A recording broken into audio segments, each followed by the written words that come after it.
Good day, my beautiful children. Today is Tuesday, May the 5th. Happy Cinco de Mayo. By the way, before we get started, little world history for you. Cinco de Mayo is not Mexican Independence Day. That is a different date. Cinco de Mayo is a celebration that commemorates Mexico's defeat of the French at the Battle of Puebla, which was during a weird period of history where France ruled Mexico. This is during the Napoleonic era, and Napoleon's brother was in charge of governing Mexico, and the Mexican army was able to defeat the French army. Although, to be honest, if we're going to throw a party every time that someone defeats the French, it's going to be a party every day. That's, I mean, they haven't. It's been. They've been off their game. They've been off their game a little bit. The French army has since the Napoleonic era. All right. Today we're starting with our discussion of Vietnam. Now, this is something you guys are going to get a bunch of in U.S. history next year, but I want to talk about it a little bit and talk about it more in context of how it happened based on world history, not necessarily the American perspective. Although we will talk a bunch about the American side of this. So let's jump into it. Um, let's see here.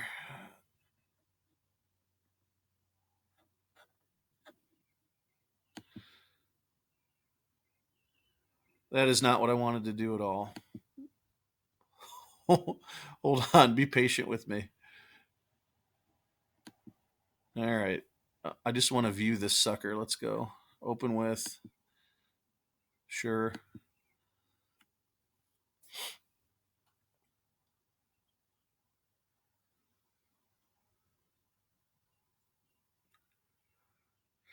And we're waiting. Hey, while we're waiting, here's a good joke. What's the difference between people from Abu Dhabi and people from Dubai? Anybody? This is not at all what I wanted to do.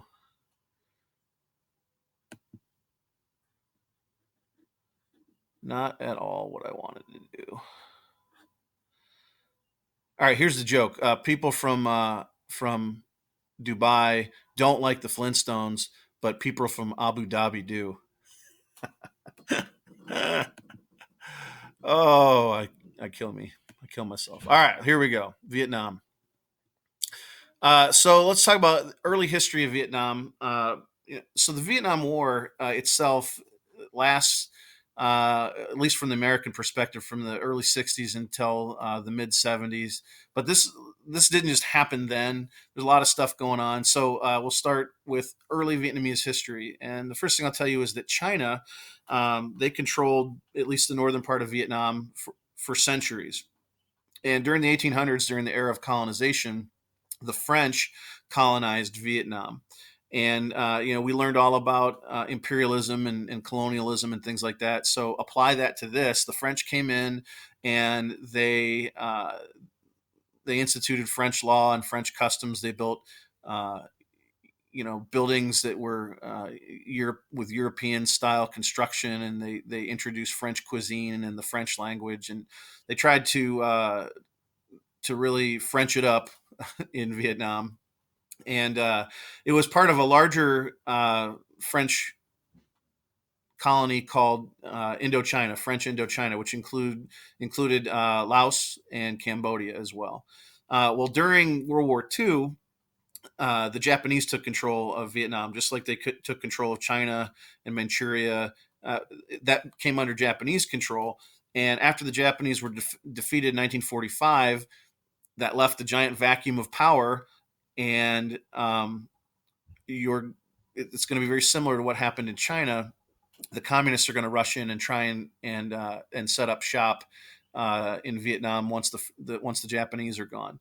So anyway, if you want to look here, this is a map of Vietnam.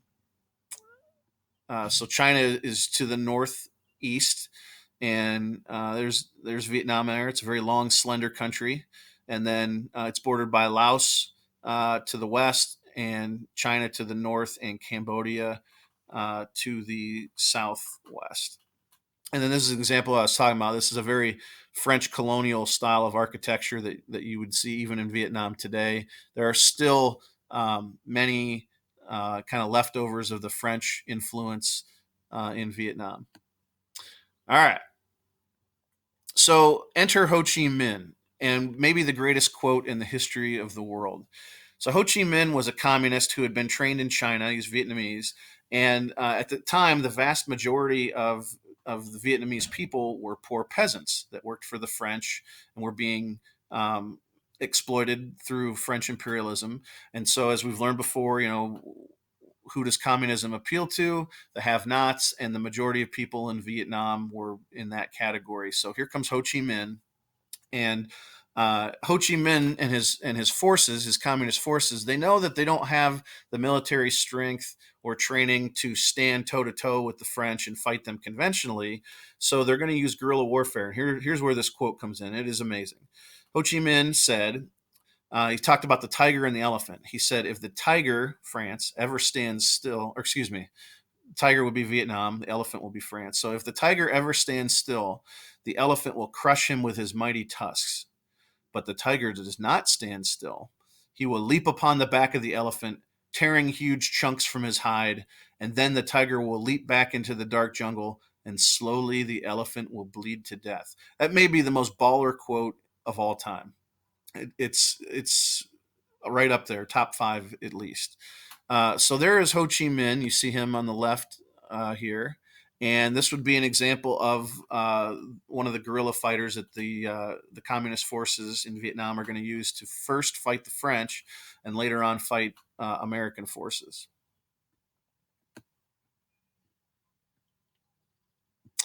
So Ho Chi Minh, his resistance movement was called the League for the Independence of Vietnam, and it was shortened into the Viet Minh. Now, when we talk about Vietnam and the fighting that took place, it can get a little confusing because there are several different groups that are going to be fighting for control of Vietnam. So Ho Chi Minh, they were called the Viet Minh, and sometimes the NVA, the North Vietnamese Army, or Vietnamese Regular Army.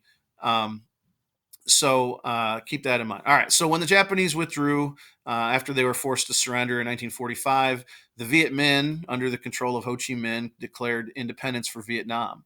Whereas the French thought, hey, we were in charge before the Japanese came, we should be in charge now. So it was the Viet Minh fighting the French for control of Vietnam in the 1950s after World War II. And here we see on the left, these would be French legionnaires, and over here would be NVA, North Vietnamese Regular Army. So, who did the U.S. back and why? Because we're going to take a side in this. Well, the first thing you got to understand is it's been said that the United States, that we don't have any friends, we have interests. So, what's our interest in Vietnam? Why would we care about a jungle country in Southeast Asia? Well, this ties into the Cold War. So remember Truman Doctrine and domino theory, the idea that if one country fell to communism, then others would soon topple. Uh, and Truman Doctrine was about containment. If where it exists already in China and Russia, there ain't anything we can do about that. But we're going to stop it from popping up in other countries. And even if that means shedding U.S. blood and fighting there, by God, we're going to do it. So Truman Doctrine and domino theory dictated that we were going to back the French here because we did not want communism to pop up in Vietnam, because then the thought was it would quickly spread to other parts of Southeast Asia, and all of Asia would turn red. So we backed the French, and by back I mean we didn't send soldiers there, but we gave them money and weapons. But even with our help, the French got just smoked, defeat after defeat, and almost never in open warfare. Almost always in guerrilla warfare with sneak attacks and ambushes and things like that. So it was the elephant versus the tiger. The elephant would be the French. The tiger would be the Vietnamese. And the Vietnamese knew every inch of the jungle, and the French did not. And they were able to slowly bleed the French to death.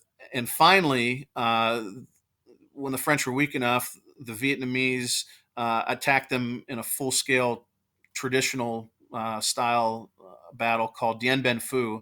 And at Dien Bien Phu, there were 13,000 French soldiers and 50,000 Viet Minh swarmed over the base and were able to take it. And from that point on, Vietnam became divided into northern and southern halves. The north was governed by the communists under the leadership of Ho Chi Minh, and the South remained democratic. And it was split. Kind of similar to Korea, I guess. So here's Dien Bien Phu. This is, you see the Legionnaires fighting, and this is what Vietnam looked like after Dien Bien Phu. North Vietnam, whose capital was Hanoi, uh, in pink, and then South Vietnam, whose capital was Saigon, in green.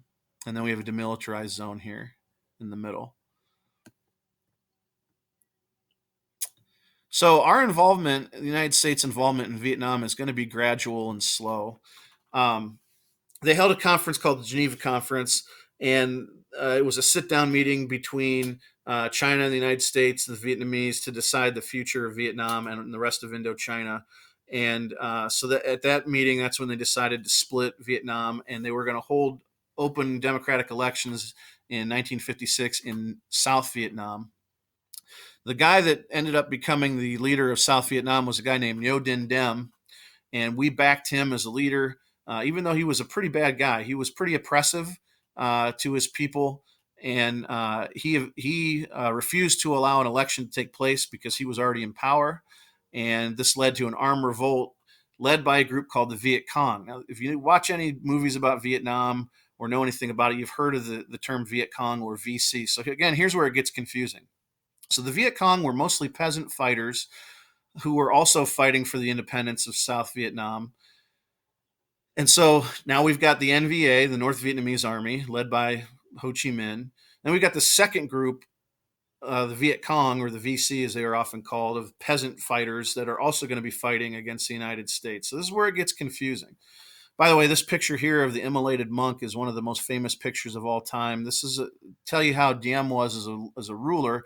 He was very oppressive of Buddhists living in South Vietnam, and so as a form of protest, one of these Buddhist monks sat in the middle of a busy intersection, doused himself with gasoline and lit himself on fire, and then sat there motionless and without saying a word as he burned to death in front of horrified people. And that was pretty eye-opening. Like, if people are willing to burn themselves alive out of protest, that kind of gives you an idea of the type of leadership that they are protesting. Over here is a picture of a typical VC or Viet Cong fighter. And what made it really difficult for the United States fighting the Viet Cong is that by day they were friendly peasants that you would see, and then at night they were out trying to kill you. Um, so that's it for today. We'll get into the Viet Cong more tomorrow and how the American involvement in Vietnam escalated as well. Peace and love, and I'll see you guys tomorrow.